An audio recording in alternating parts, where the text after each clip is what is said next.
Welcome to Musings and Meditations. My name is Anna Mae, and I use creative arts-based practice to integrate mindfulness, body wisdom, and soul expression.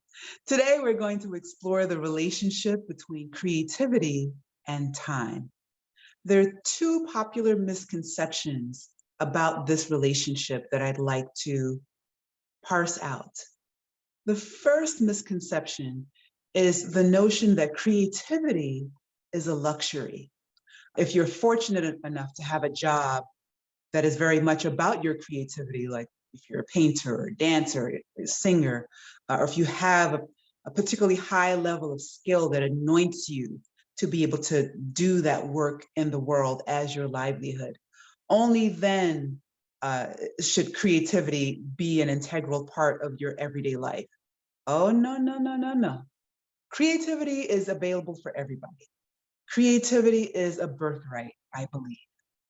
Whatever level of competence you bring to the skill, whatever creative medium you're focused on, that's a different conversation.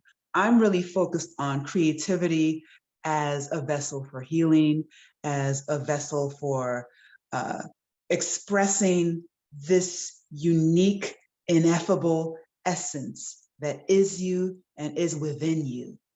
And it may come out in the form of dance or knitting or needlepoint or murals.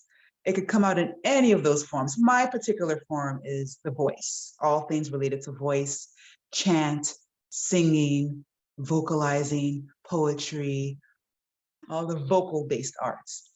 So that's my particular playground. And if you're interested in working with me in that particular playground, you can reach out to me via my website, onome.org. That's ONOME.org. And while we're promoting, go ahead and like and subscribe and spread the word about my YouTube page and anywhere else you might see this video. All right, so that's the first misconception, that creativity is a luxury. I would say creativity is a lifeblood. It is the elixir that really makes life worth living. It takes life to another level. It takes you beyond mere survival and into an experience of thriving, because you're using all these different aspects of your imagination to create something that didn't exist before and would not exist except through you. There's a famous quote by Martha Graham that some of you may be familiar with that I'll post in the description about not judging whatever comes through your creative process, but just allowing that alchemical process to work through you and let it be a healing force in your life by having some kind of consistent practice, ideally, in my view, consistent daily practice, much like a meditation. Creativity is a kind of meditation in itself, a creative arts-based practice. Second misconception is, this is something that comes up a lot in my practice, in the containers that I hold for people, the spaces of guidance. Common word that's used is coaching. I have some feelings around the word coaching, but for the sake of understanding, we could say that the container I hold, there is a coaching element, there's a therapeutic element, there's holding of space and witnessing people through this creative journey that is often fraught with self-doubt and vulnerability.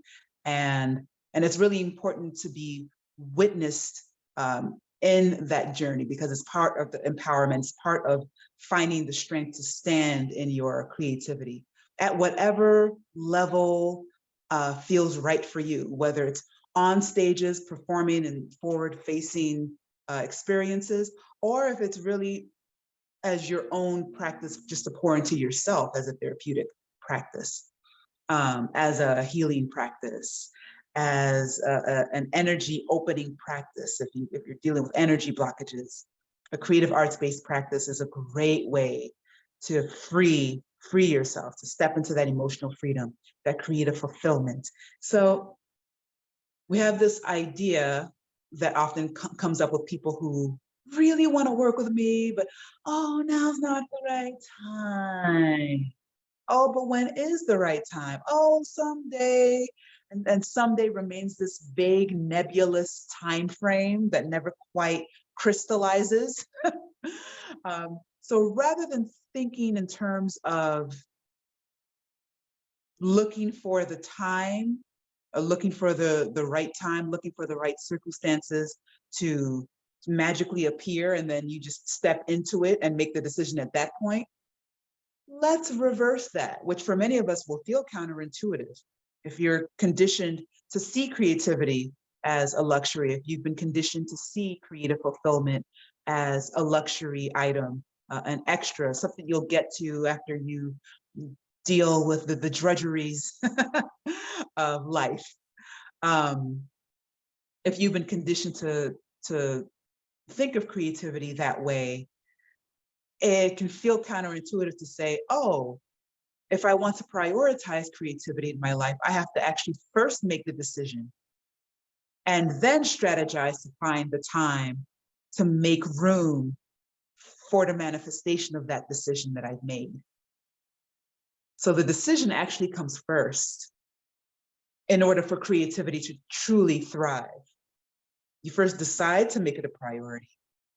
And then life has this interesting way, the universe has this interesting way of bending in the direction of your decision.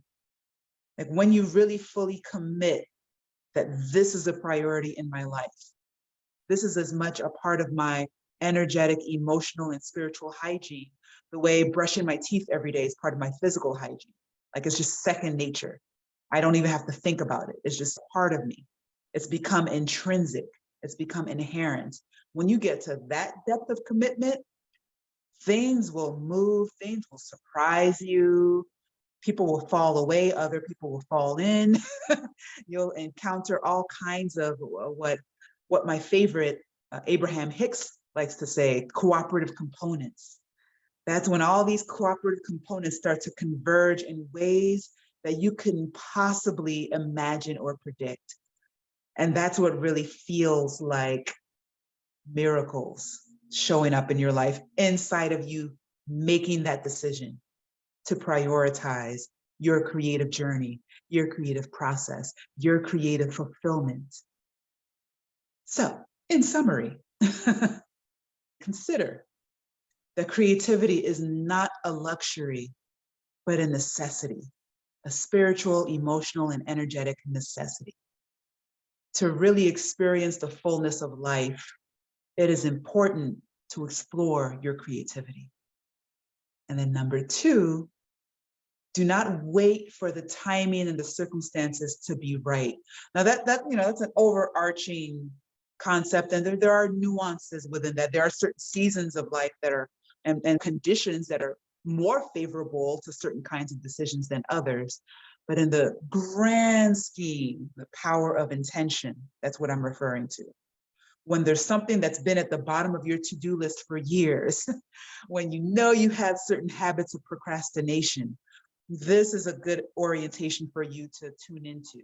That you make the decision first, and then you make room and take action in support of the fulfillment of that decision, thus making the outcome of that decision inevitable. Now, it may look different than what you thought it would look like, but just getting in that game, stepping into that vortex, stepping into that paradigm opens up all kinds of opportunities, people you'll meet, things you'll do that you couldn't have anticipated.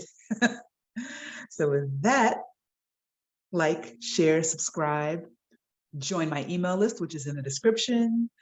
Check out my offerings, which is on my website. And I will see you at the next Musings and Meditations. Bye.